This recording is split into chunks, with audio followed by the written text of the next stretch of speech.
최고의 활약, 홍명보 감독의 박용우 활용법.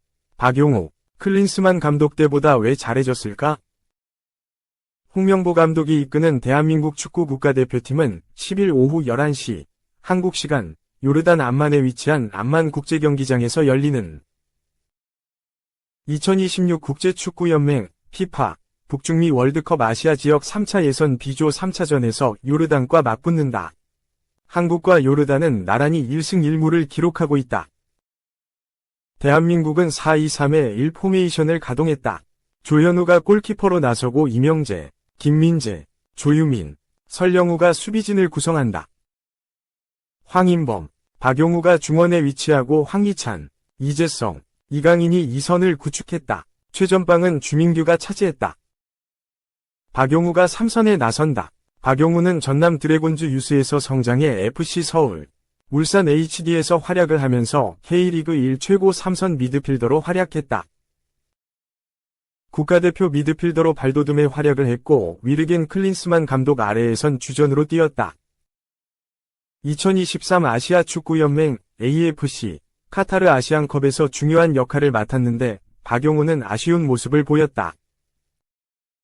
요르단과 조별리그 준결승에 만났는데 뛸 때마다 아쉬운 모습을 보였다. 특히 요르단과 준결승에서 무사 알타마리, 야잔 알 나이마트에 완전히 무너지면서 패배의 빌미가 됐다. 패배로 끝난 후 박용우는 믹스트존 인터뷰에서 굳은 얼굴로 그냥 죄송하다는 말씀밖에 드릴 말씀이 없다. 또 한 달 동안 고생한 팀원들, 코칭 스태프들 또 모든 스태프분들께 너무 죄송스럽다. 또 새벽까지 응원해주신 팬분들께 너무 죄송하다는 말밖에 드릴 말씀이 없다. 고 소감을 밝혔다. 또 박용우는 굳은 얼굴로 정확하게 잘 모르겠고 그냥 내 실수가 컸던 것 같다. 내 실수 때문에 실점이 이어진 거다. 다른 선수들 체력 문제나 그런 건 아니라고 생각한다. 고 했다. 짧은 인터뷰 이후 박용우는 고개를 숙이고 믹스트존을 빠져나갔다. 알-아인으로 이적한 박용우는 핵심 미드필더로 뛰면서 아시아 축구연맹 AFC, 챔피언스리그, ACL 우승에 일조했다. 대표팀에 돌아온 박용우는 정우영이 부상으로 빠져 없는 가운데 주전으로 나서 황인범과 호흡을 하게 됐다. 다시 요르단전에 나와 8개월 전이 악몽을 지우려고 한다. 박용우에게 기회다. 안정감 있는 활약을 보여준다면 다시 대표팀에서 입지를 다질 것이다. 8개월 전 모습을 반복한다면 울산 시절 스승 홍명보 감독도 감싸기 어렵다. 대표팀과 홍명보 감독에게도 마찬가지이지만 박용우에게도 매우 중요한 경기다. 암만 나우, 죄송합니다. 아시안컵 악몽 패스미스 박용우. 이번에는 패스 끊고 쐐기골 기점, 제대로 되돌려줬다. 지난 2월 한국은 아시아 축구연맹 AFC 카타르 아시안컵 우승을 노리다가 4강에서 요르단의 덜미를 잡혔다. 0에서 2로 무기력하게 패한 데 박용우가 허리에서 고전한 게 컸다. 경기 내내 요르단의 강한 압박을 이겨내지 못하면서 자신감이 줄어든 박용우가 문제를 일으키고 말았다. 당시 박용우는 대표팀의 중원에서 공수 연결고리 역할을 담당했다. 공격을 전개할 때 항상 거쳐가는 단계였고 수비로 전환할 때도 상대 패스 줄기나 돌격 대장을 1차 방어하는 임무를 받았다. 그런데 요르단의 매섭고 조직적인 압박에 당황한 박용우는 후방 전환 패스가 짧아 요르단에 실점하는 결정적인 미스를 범했다. 박용우는 자신을 탓했다. 아시안컵 탈락 직후 죄송하다. 내 잘못이라고 고개를 들지 못했다. 그래도 분노한 팬들은 박용우를 향해 비판을 가했다. 아시안컵을 발판 삼아 대표팀의 홀딩 미드필더로 자리 잡으려던 박용우의 꿈도 멈추는 듯했다. 실제로 한동안 대표팀을 떠나 있기도 했던 박용우가 다시 만난 요르단의 명예회복을 했다. 홍명보 감독이 지휘봉을 잡으면서 대표팀의 3선에 다시 등장한 박용우는 10일 암만 국제경기장에서 열린 2026 국제축구연맹 FIFA 북중미 월드컵 아시아 지역 3차 예선 B조 3차전을 통해 요르단을 다시 만났다. 홍명보 감독은 다시 박용우 카드를 꺼냈다. 박용우는 아시안컵 때처럼 4-2-3의 1포메이션의 3선에 섰다. 센터백 사이에서 볼을 받아 전개하고 상대 공격수와 경합하는 똑같은 임무를 받았다. 이번에는 결과가 달랐다. 박용우는 안정감이 넘쳤다. 상대 압박에 허둥대던 모습을 찾아볼 수 없었다. 공격으로 전개하는데 조금은 모험적이지 않기도 했으나 박용우 자리에서 실수가 나오지 않은 게 더 중요했다. 무엇보다 패스가 끊겨 실점했던 좋지 않은 기억을 똑같이 되갚아줬다. 이재성의 선제골에도 다소 불안하던 후반 22분 오형규가 쐐기 득점에 성공했다. 간결하게 공격을 전개한 배준호와 마무리 능력이 좋았던 오형규가 스포트라이트를 받기 충분했다. 그에 앞서 박용우의 수비도 칭찬받을 만하다. 하프라인에서 상대를 강하게 압박해 볼을 차단한 게 역습의 시발점이었다. 자신이 당했던 대로 돌려준 박용우가 있어 요르단 쇼크 재현을 막았다. 3. 대표팀 깜짝 복귀한 두 선수. 유럽파 빈자리 메울까? 이라크전과의 A매치 홈경기를 앞둔 대한민국 축구 국가대표팀이 일부 부상 선수들의 대체를 단행했다. 대한축구협회는 12일 요르단전에서 부상을 당한 황희찬과 엄지성의 대체 선수로 이승우와 문선민을 발탁했다고 발표했다. 황희찬과 엄지성은 지난 10일 요르단과의 2026 국제축구연맹 피파 북중미 월드컵 아시아 지역 3차 예선 3차전 2에서 0승에서 연이어 부상당했다. 축구협회는 진단 결과 두 선수가 이라크와의 4차전에서는 나서기 어렵다는 결론을 내리고 대체 선수 발탁을 결정했다. 대표팀은 요르단 원정에서 귀중한 승리를 따내며 2승 1무로 B조 선두에 등극했다. 하지만 난적인 이라크전을 앞두고 상당한 전력 누수를 안게 되었다는 게 부담이다. 이미 주장이자 에이스 손흥민이 햄스트링 부상으로 아예 10월 A매치에 차출이 불발됐고 유력한 대체자로 꼽혔던 황희찬과 엄지성마저 다치면서 벌써 유럽파 3명을 잃었다.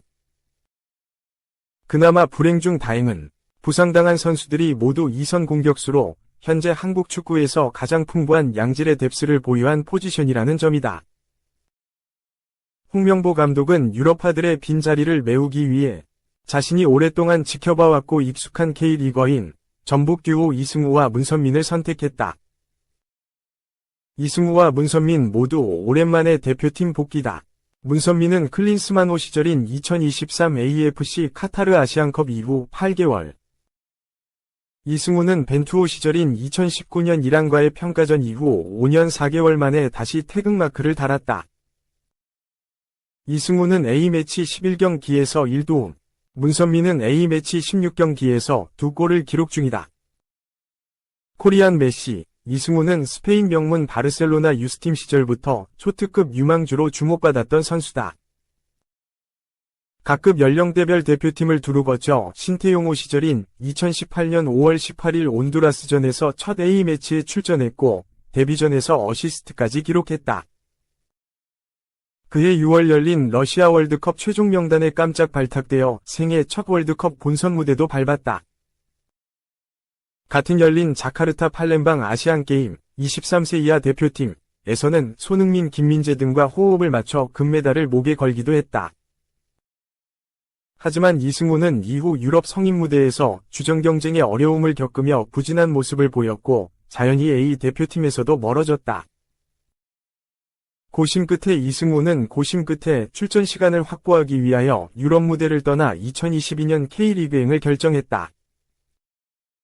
이승우는 올해까지 K리그에서 3년 연속 두 자릿수 득점 및 리그에서만 35골을 달성하며 정상급 공격수로 부활하는 데 성공했다. 수원FC에서 2년 반을 활약했던 이승우는 올여름 이적 시장에서 전북 현대로 전격 이적했다. 현재 K리그 126경기에서 11골 5도움을 기록하며 득점 공동 5위에 이름을 올리고 있다. 이승우는 K리그에서 맹활약에도 불구하고 대표팀에서는 오랫동안 재승선 기회를 얻지 못했다. 벤투 감독이 이끌었던 2022 카타르 월드컵 본선 출전도 불발됐고 그 뒤를 이은 클린스만과 황선홍, 김도훈 임시감독 체제에서도 연이어 외면받았다. 하필 이승우의 포지션인 2선 공격수 자리에 이미 손흥민, 이강인, 황희찬, 이재성 등 쟁쟁한 유럽파들이 넘쳐나다 보니 빈자리가 없었던 데다 약점인 부족한 피지컬과 수비 가담 및 오프더볼 플레이 대표팀에 뽑히지 못한 이유로 꼽혔다. 하지만 K리그 1에서 증명된 탁월한 골 결정력과 찬스 메이킹은 아시아권에서는 여전히 통할 수 있다는 평가다.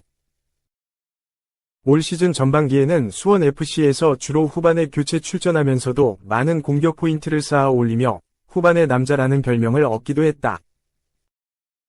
창의적인 플레이와 순도 높은 득점력은 대표팀에서도 후반 경기 흐름을 바꾸는 조커 자원으로 활용될 가능성이 있다. 문선민은 팀 동료인 이승우와 동일하게 신태용호 시절인 2018년 온두라스와의 평가전에서 같은 날 A매치 데뷔전을 치렀고 러시아 월드컵에도 함께 출전했다.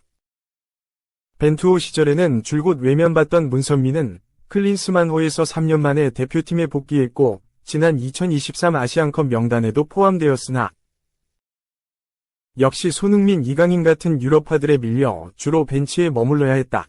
문선민은 30대에 접어든 데다 같은 포지션의 엄지성, 엄원상, 양민혁 등 젊고 유망한 자원들이 대거 등장하며 다시 대표팀에 승선할 기회는 없을 듯이 보였으나 주전들의 줄부상으로 기회를 잡았다. 문선민은 올 시즌 전북에서 24경기 6골 3도움을 기록하며 이승우와 함께 전북의 공격을 이끌고 있다. 두 선수에게는 어쩌면 이번 대표팀에서 마지막 찬스가 될 가능성도 높다. 이승우와 문선민은 모두 대표팀에서 애매한 포지션과 활용도로 인하여 크게 중용되지 못했다는 공통점이 있다. 문선민은 손흥민, 이재성 등과 동갑으로 대표팀에서는 이미 베테랑 축에 접어들었다. 이승우는 최적의 포지션이 세컨드 스트라이커인데 원톱 전술을 주로 사용하는 국가대표팀에서는 이승우를 활용할 자리가 마땅치 않다. 현재 이전 대표팀 소집에서 종종 보여준 감정적인 돌출 행동 등도 변수로 꼽힌다. 대체 선수라고는 하지만 다른 젊은 2선 자원들이 있음에도 현재 전북에서 최고의 활약을 보여주고 있다고 하기도 어려운 두 선수를 발탁한 선택에 의구심의 시선도 있다. 하지만 국내파 사령탑인 홍명보 감독은 최근까지 K리그에서 감독을 맡으며 이들의 장단점을 누구보다 가까이서 오랫동안 지켜본 인물이다. 특히 이승우는 오랫동안 대표팀 복귀에 대한 열망을 강하게 드러내며 누구보다 이번 발탁의 동기부여가 클 선수이기도 하다. 요르단전에서 좋은 모습을 보여준 이재성, 배준호, 이강인 같은 유럽파 자원들과는 또 다른 개성과 장점을 지닌 K리거를 어떻게 활용하느냐에 따라 이라크전에서 큰 변수가 될 수도 있다. 어렵게 태극마크를 되찾는 이승우와 문선민이 손흥민, 황희찬을 잃은 대표팀의 새로운 활력이 되어줄 수 있을까?